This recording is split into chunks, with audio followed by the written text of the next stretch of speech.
نستغفره ونؤمن به ونتوكل عليه ونعوذ بالله من شرور أنفسنا ومن سيئات أعمالنا من يهده الله فلا مضل له ومن يضلله فلا هادي له ونشهد أن لا إله إلا الله وحده لا شريك له ونشهد أن سيدنا وسندنا وحبيبنا ومولانا محمدا عبده ورسوله. أما بعد، قال الله تبارك وتعالى في القرآن المجيد والفرقان الحميد: أعوذ بالله من الشيطان الرجيم، بسم الله الرحمن الرحيم. شهر رمضان الذي أنزل فيه القرآن. وقال في موضع آخر: إنا أنزلناه في ليلة القدر وما أدراك ما ليلة القدر.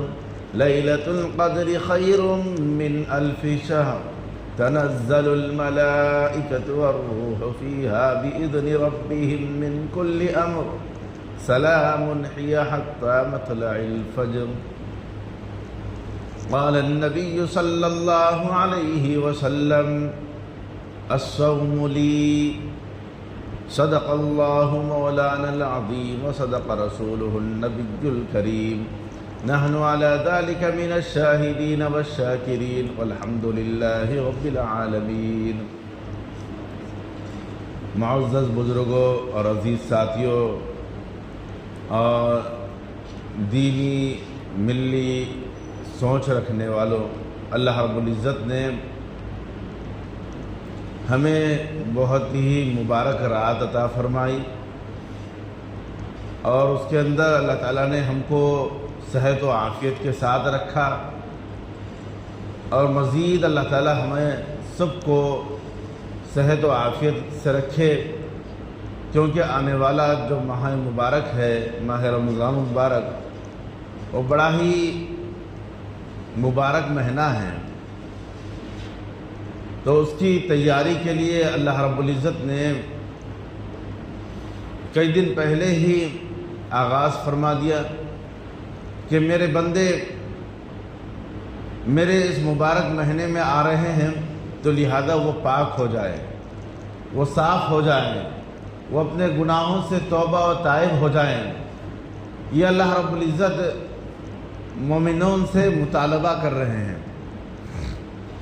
اس کے لیے اللہ رب العزت نے شب برات، جو آج گزری ہوئی رات ہے ہماری، جو ہم نے عبادت کے ساتھ اللہ کی طرف رجوع ہوتے ہوئے ذکر و اذکار کے ساتھ، تلاوت کے ساتھ، نوافل کے ساتھ، دعاؤں کے ساتھ، توبہ اور استغفار کے ساتھ ہم رجوع ہوئے، اور ہم نے اپنی بخشش فرما لی. ہم یہی امید کریں گے، کیونکہ اللہ رب العزت پہلے آسمان پر آ کر کل رات صبح صادق تک یہ اعلان فرما رہے تھے، یہ ندا لگا رہے تھے: اے میرے بندو، اے میری مخلوق، اے میرے نبی کی امتیوں، اے محمد صلی اللہ علیہ وسلم کی امتیوں، تم مجھ سے دعا مانگو، میں تمہاری دعاؤں کو قبول کروں گا. مجھ سے تم التجائیں کرو، میں تمہاری پکار کو سنوں گا. تم اپنے روزی کے بارے میں مجھ سے سوال کرو، میں تمہاری روزی میں برکت عطا فرماؤں گا.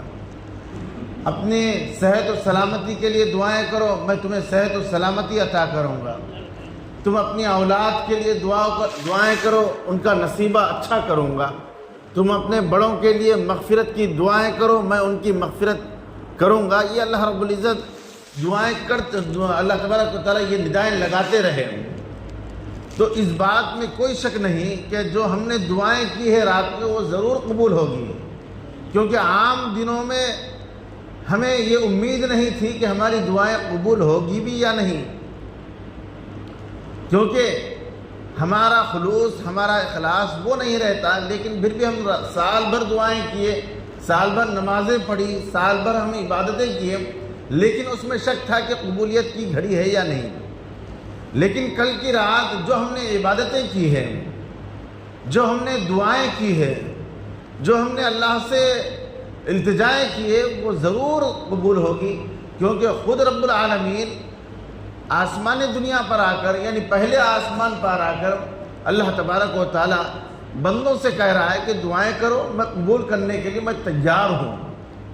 تو ہم نے اب پاک ہو گئے، صاف ہو گئے، ہم اپنے آپ کو تائب بنا لیا۔ ہم یہ سمجھتے ہیں کہ اللہ رب العزت نے ہم کو پاک و صاف کر دیا، ہماری تمام دعاؤں کو قبول فرما لیا اور ہمارے تمام توبہ کو قبول بھی فرما لیا۔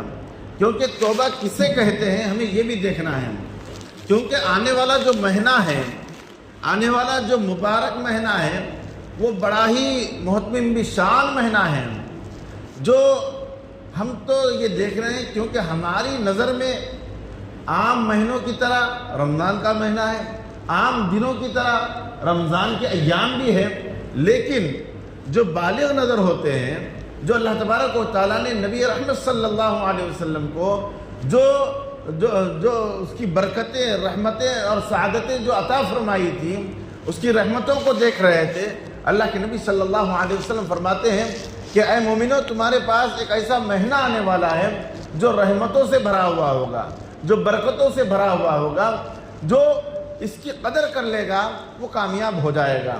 اب ہم کو تو ہماری نگاہ ایسی نہیں ہے کہ اس کے اندر جو رحمتیں آنے والی ہے ماہ رمضان کے اندر ہم وہ دیکھ نہیں سکتے، کیونکہ ہمارے اندر وہ کیپیسٹی نہیں، وہ طاقت نہیں، وہ قوت نہیں۔ لیکن جو اللہ والے ہوتے ہیں، جو ان کا اللہ سے گہرا تعلق ہوتا ہے اور جن کا اللہ رب العزت کے اوپر کامل یقین ہوتا ہے، جو احکامات کی پابندی کرتے ہیں، جن کو ولی کامل کہتے ہیں، جن کو اللہ والے کہتے ہیں، ان کو یہ چیزیں نظر آ جاتی ہیں، ان کو یہ چیزیں نظر آ جاتی ہیں۔ تو نبی رحمت صلی اللہ علیہ وسلم نے فرمایا کہ برکت والا اور رحمت والا مہینہ اللہ تبارک و تعالیٰ تمہارے اوپر سایہ فگن کرنے والے ہیں، لہذا اپنے آپ کو کمر بستہ کر لو۔ یعنی استقبال رمضان، استقبال رمضان یعنی ماہ رمضان مبارک کے تعلق سے اللہ کے نبی صلی اللہ علیہ وسلم نے یہ فرمایا کہ ماہ رمضان آنے والا ہے، اس کی تیاری کر لو۔ اور اللہ رب العزت بھی یہ جو شب برات ہم کو عطا فرمائی ہے، یہ اسی مقصد کے تحت ہے، یہ اسی مقصد کے تحت ہے کہ ماہ رمضان آنے والا ہے، لہذا تم اب تائب ہو جاؤ، اب تم گناہوں سے توبہ کر لو، اب اپنے آپ کو پاک صاف کر لو، اپنے آپ کو شفاف کر لو، اپنے آپ کو تمام برائیوں سے دھو لو، کیونکہ یہ مہینہ عمومی بخشش کا مہینہ ہے۔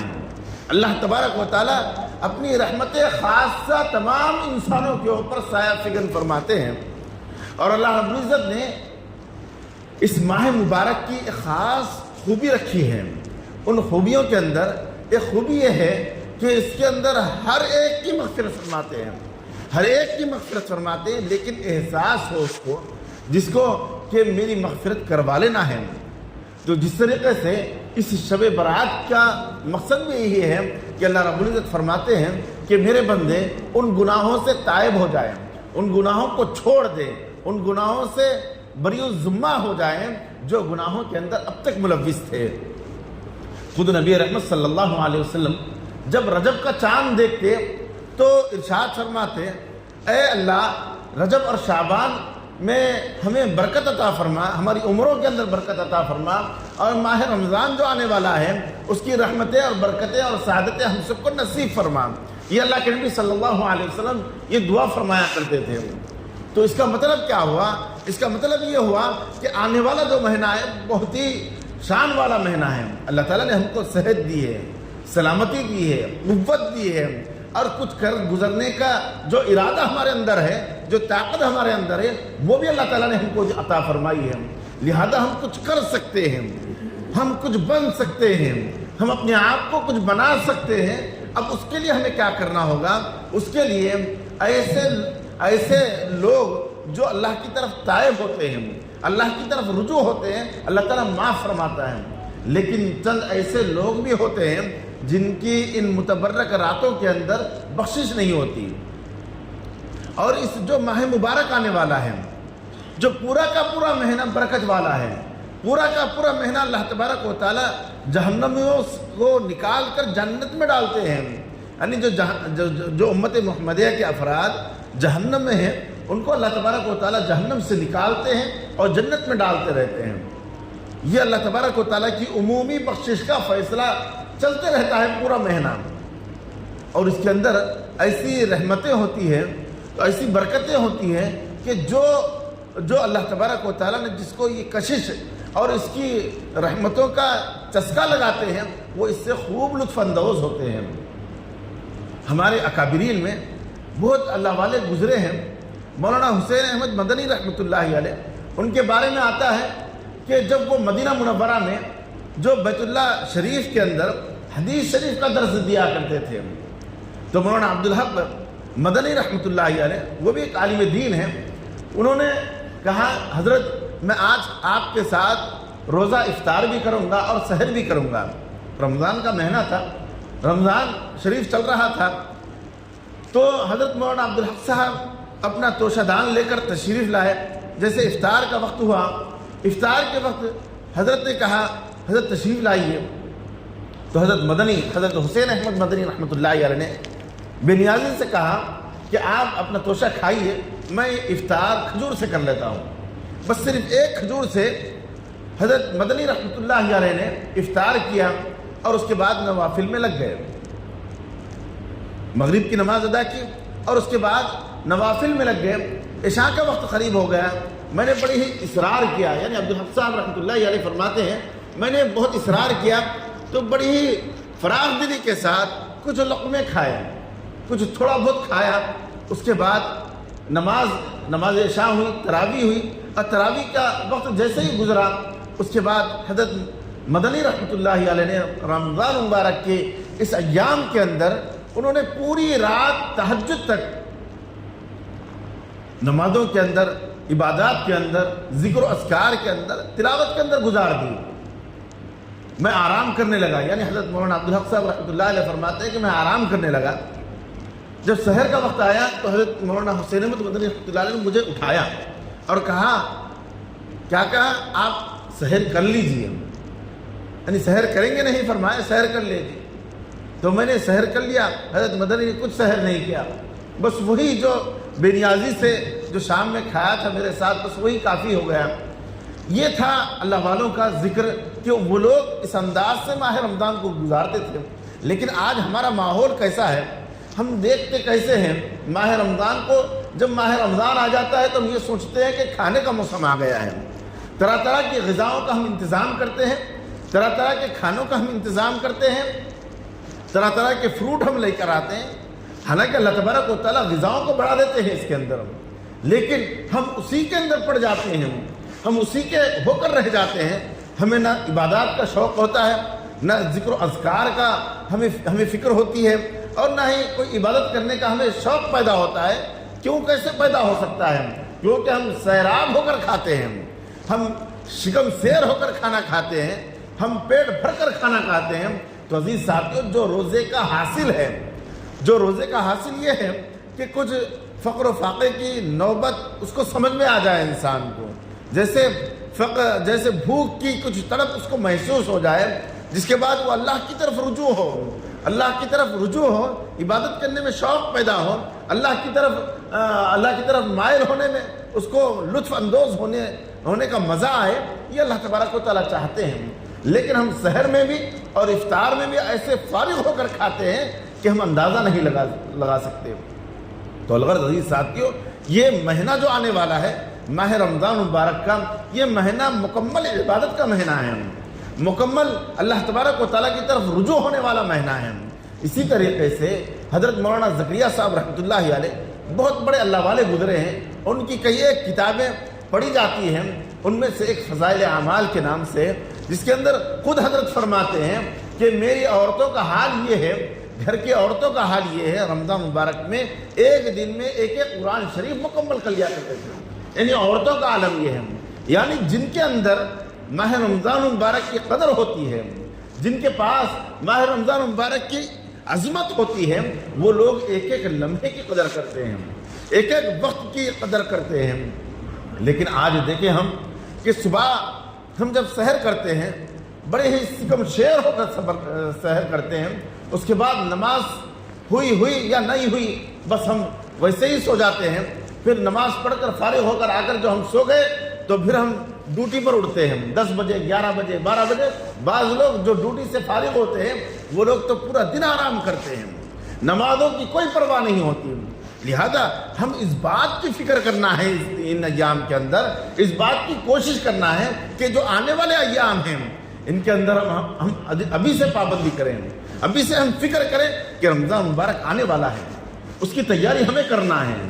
بس ہم ابھی سے یہ سوچیں کہ ہم کچھ کم کھانے کی فکر کریں, کچھ کھانوں کے اندر ہم کمی لانے کی کوشش کریں, تاکہ اللہ تبارک و تعالیٰ کی جو رحمتیں ہیں, اللہ تبارک و تعالیٰ نے جو ماہ رمضان کے اندر برکتیں رکھی ہے وہ برکتیں ہم کیسے حاصل کریں.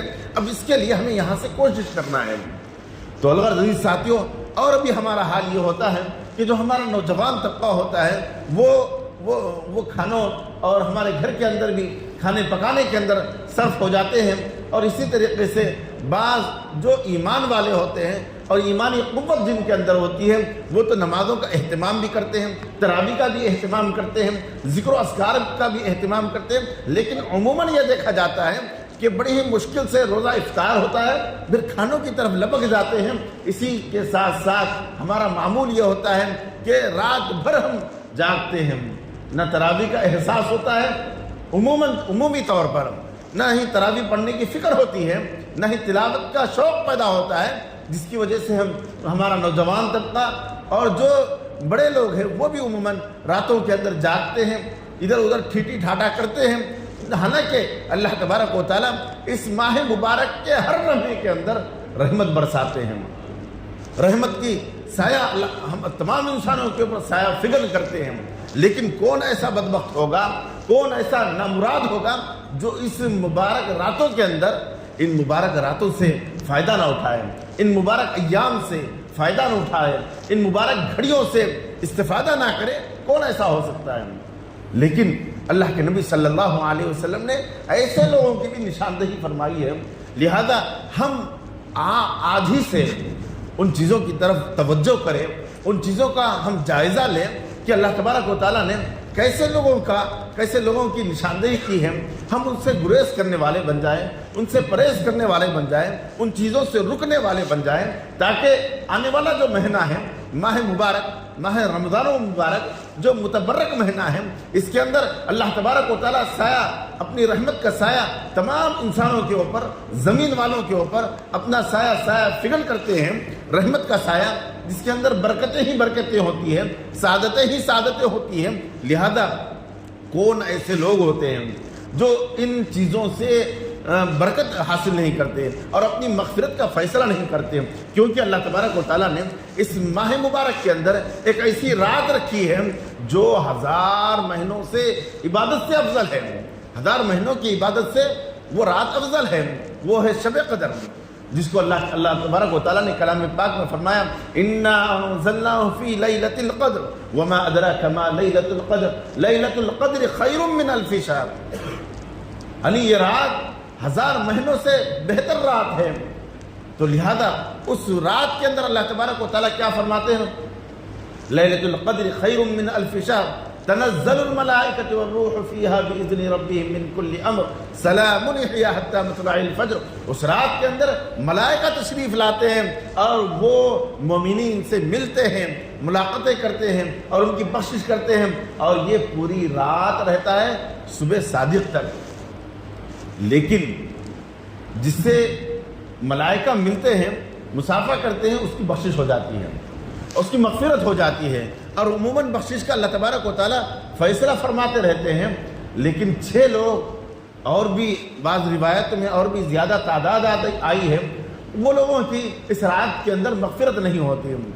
جس طریقے سے شب برات کے اندر بھی یہ بتایا گیا تھا کہ 6 لوگوں کی مغفرت نہیں ہوتی, اسی طریقے سے رمضان مبارک میں بھی ایسے لوگوں کی مغفرت نہیں ہوتی جو ان چیزوں سے توبہ نہیں کرتے, جو ان گناہوں کے اندر ملوث ہیں یا ان گناہوں کی طرف مائل ہیں یا وہ کام کر رہے ہیں. تو ایسے لوگوں کی ان مبارک راتوں کے اندر, ماہ مبارک کے اندر اور ان مقدس راتوں کے اندر اور شب قدر کے اندر ان لوگوں کی مغفرت نہیں ہوتی. لہذا ہمیں ماہ مبارک جو رمضان مبارک آ رہا ہے اس کا پرتپاک استقبال کرنا ہے، اور اس مہینے کا ہمیں استقبال اس انداز سے کرنا ہے کہ ہم جو سے بھی گناہوں کے اندر ہیں ان گناہوں سے تائب ہونا ہے۔ تو سب سے پہلے جو اللہ تبارک و تعالیٰ نے نبی رحمت صلی اللہ علیہ وسلم کے ذریعے سے بتایا وہ ہے شرک کرنا۔ شرک یعنی اللہ کے علاوہ کسی کو شریک ٹھہرانا، کسی سے مدد مانگنا، کسی کے سامنے اپنی ماتھا، اپنی پیشانی کو کسی کے سامنے ٹیکنا، کسی سے اپنی ضروریات کو، حاجتوں کو مانگنا کہ ہماری ضرورتیں پوری کر دیں، یہ شرک کیا اعمال ہے، یہ شرک کیا کلام ہے۔ لہذا ایسی حرکتوں سے، ایسے کام سے آج ہی ہمیں توبہ کرنا ہے، کیونکہ ماہ رمضان آنے والا ہے، اس کا ہمیں استقبال کرنا ہے۔ اللہ تبارک و تعالیٰ تمام گناہوں کو معاف فرما سکتا ہے لیکن شرک کو معاف نہیں فرماتے۔ اسی طریقے سے جو والدین کا نافرمان ہے اس کی بھی ان ماہ مبارک کے اندر اس کی بخشش نہیں ہوتی۔ لہذا ابھی آنے کے لیے، ماہ مبارک آنے کے لیے ابھی وقت باقی ہے۔ اگر ہمارے والدین باحیات ہیں تو ان کی جائیں، ان کی خوشامد کریں، ان کی خدمت کریں، ان کو راضی کریں اور ان کی دعائیں لیں اور ان کو خوش کریں، تو اللہ تبارک و تعالیٰ ضرور ہمیں ماہ مبارک کی ان برکتوں اور رحمتوں والی ایام کے اندر، گھڑیوں کے اندر، ساعتوں کے اندر ہمیں وہ رحمت عطا فرمائیں گے، وہ برکت عطا فرمائیں گے کہ جس کے ذریعے سے ہماری مغفرت ہو سکتی ہے۔ کیونکہ والدین ہماری دنیا میں آنے کا، تخلیق ثانی کا ذریعہ ہوتے ہیں، لہذا اللہ تبارک و تعالیٰ نے درجہ اپنے بعد والدین کا رکھا ہے۔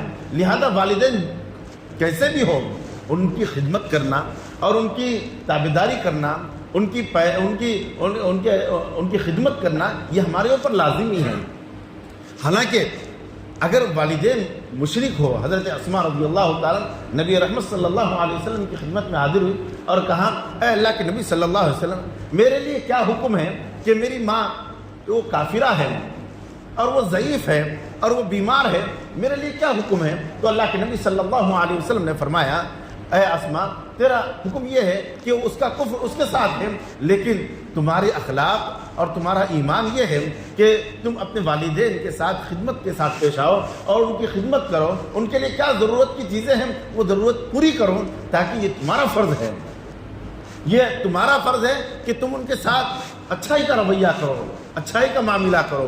یہاں تک کہ حدیث مبارکہ میں یہ روایت ملتی ہے کہ اگر والدین کفری اعمال کے اوپر اگر ابھارے تو ان سے تو رکنا ہے، لیکن ہمارا جو فرض ہے خدمت کرنے کا، ان کی تیمارداری کرنے کا، ان کے ساتھ حسن سلوک سے پیش آنے کا، یہ ہمارا فرض بنتا ہے۔ لہذا ہمارا کام تو وہ کرنا ہی ہے۔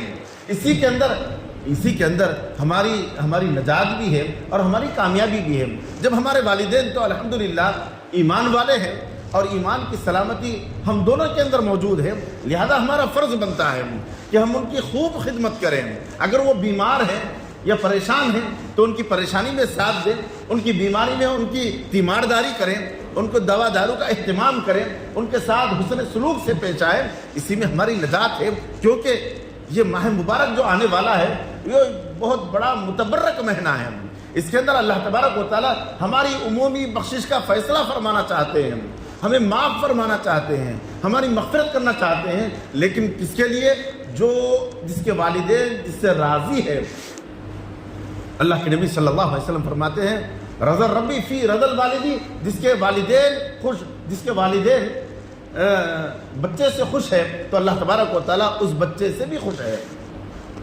تو جو والدین کو اگر ہم راضی کر لیں گے ماہ رمضان سے آنے سے پہلے تو پھر ہماری مغفرت آسان ہو جائے گی، اللہ ہم سے خوش ہو جائے گا، اللہ تبارک و تعالیٰ ہمیں بخشش کا فیصلہ فرمائے گا۔ اسی طریقے سے شرابی ہے، جو عمومی شراب پینے کا عادی ہے، اس کی بھی اس متبرک ایام کے اندر، ساعتوں کے اندر، گھڑیوں کے اندر ان کی مغفرت نہیں ہوتی۔ لہذا اگر ہم ان چیزوں کے اندر ملوث ہیں، ان گناہوں کے اندر ملوث ہیں، کیونکہ اللہ کے نبی صلی اللہ علیہ وسلم نے فرمایا، الخمر جماع الاسم، شراب تمام برائیوں کی جڑ ہے۔ بندہ جب شراب پی لیتا ہے تو وہ بے قابو ہو جاتا ہے، اس کو اپنا پتہ نہیں رہتا، لہذا وہ کیا کر رہا ہے، کیا بول رہا ہے، کیا کہہ رہا ہے، اس کو خود پتہ نہیں رہتا، لہذا یہ تمام برائیوں کی جڑ ہے۔ لہذا ان چیزوں سے ہمیں رکنا ہے، کیونکہ اللہ تبارک و تعالیٰ نے بہترین انتظام جنت میں رکھا ہے، بہترین سہولیات اللہ تبارک و تعالیٰ نے کل ہمیں قیامت کے اندر عطا فرمائیں گے جنت کی شکل میں، جنت الفردوس کی شکل میں، لہذا ہمیں وہ حاصل کرنا ہے۔ اس کے اندر دودھ کی، شہد کی، شراب کی نہریں ہوں گی، ہم اشارہ کریں گے تو پاک صاف شفاف مہر لگی ہوئی شرابیں ہمارے پاس آئے گی۔ اگر ہم وہ پینا چاہتے ہیں تو ہمارے لیے ضروری ہے کہ ہم یہاں پر دنیا کے اندر جو صحت کو خراب کرنے والی، جو ہم کو بیماریوں کا کپا کرنے والی ہے، ان چیزوں سے ہمیں رکنا بھی ہے، ان چیزوں کو خیر آباد بھی کہنا ہے، اور ان چیزوں سے ہمیں رکنا ہے تو اللہ تبارک و تعالی ہم کو وہ چیزیں عطا فرمائیں گے۔ اسی طریقے سے رشتے ناتوں کے اندر جو دراڑیں ڈالنے والے ہیں، رشتہ ناتا توڑنے والے ہیں، ایسے لوگوں کی بھی ان ایام کے اندر مغفرت نہیں ہوگی۔ اور جو ٹخنوں کے نیچے اپنا پیجامہ لٹکاتے ہیں، تہبند لٹکاتے ہیں، لنگی نیچے رکھتے ہیں، یا اپنا ایسا جھبا پہنتے ہیں جو ٹخنوں کے نیچے لٹ رہا ہے، تو ایسے لوگوں کی بھی ان ایام کے اندر، رمضان مبارک کے متبرک مہینے کے اندر مغفرت نہیں ہوتی۔ لہذا ہم آنے والے مہینے کی ہمیں ابھی سے استقبال کرنا ہے، اس انداز سے کرنا ہے کہ ہم تمام گناہوں سے توبہ کرنا ہے، کیونکہ اللہ کے نبی صلی اللہ علیہ وسلم نے فرمایا التائب من الذنب کمن لا ذنب له، جو گناہوں سے توبہ کرتا ہے وہ ایسا ہو جاتا ہے کہ اس نے گناہ کیا ہی نہیں۔ اور اس جگہ اللہ کے نبی صلی اللہ علیہ وسلم نے فرمایا کل بنی آدم خطاؤن وخیر الخطائین التوابون المستغفرون، کہ تمام بنی آدم یعنی انسان، تمام کی تمام انسان خطا کار ہے، لیکن بہترین خطا کار وہ ہے جو گناہوں سے توبہ کر لے۔ تو آج ہم بہترین انسان بننا ہے، آج اپنے آپ کو بہترین انسان بنانا ہے، تو سب سے پہلے اپنے اخلاق کو بنائیے، اپنے کردار کو بنائیے، اور تمام بری چیزوں کو خیرآباد کیجیے، چھوڑ دیجیے۔ اگر ہمارے والدین ہم سے ناراض ہیں تو ان کو راضی کر لیجیے، اگر ہمارے رشتہ دار، رشتے ناطے ٹوٹے ہوئے ہیں تو ان سے صلح صفائی کرا لیجیے، ہمارے پڑوسوں سے ہمیں کوئی ایسی تکلیف ہم سے نہ پہنچے، ایسا ہم اگر ہے تو ہم ان سے بھی معافی تلافی کر لیں، کیونکہ استقبال ہمیں ماہ رمضان کا کرنا ہے، یہی استقبال ہے، یہی اس چیز ہے جو ہم ماہ رمضان کا استقبال کر سکتے ہیں کہ ہم پاک ہو جائیں، صاف ہو جائیں، اپنے اخلاق کو، اپنے کردار کو نبی رحمت صلی اللہ علیہ وسلم جیسی شریعت لائیں اس کے مطابق بنا لیں۔ اللہ تبارک و تعالی ہم سب کو ان باتوں پر عمل کرنے کی توفیق نصیب فرمائے، اور ماہ رمضان کی صحیح معنوں میں قدردانی کی توفیق نصیب فرمائے، اور صحیح معنوں میں استقبال کرنے کی توفیق نصیب فرمائے۔ آمین۔ وما علینا الا البلاغ، جو احباب سنت نے پڑھے سنت پڑھے۔